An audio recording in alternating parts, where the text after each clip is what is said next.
ay kinakailangan.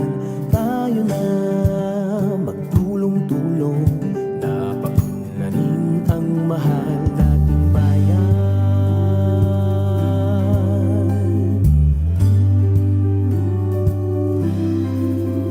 Panahon na ng pagbabago, ay iayos ang mga dapat ayusin.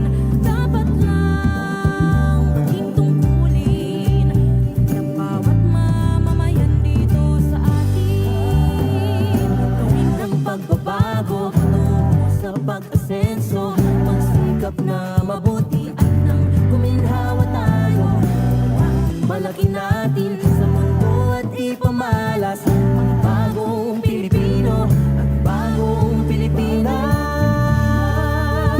Panahon na ng pagbabago, tangkilikin natin ang sariling atin at tama lang na ugaliin kaysa sa iba sa atin ang unahin.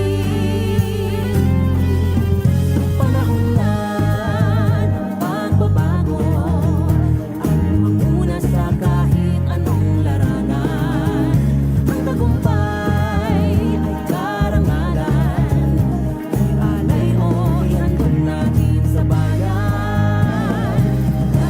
Ulit nang napatunayan ng Pilipino ang husay at lakas, kagandahan at talento ng makipagpapalagay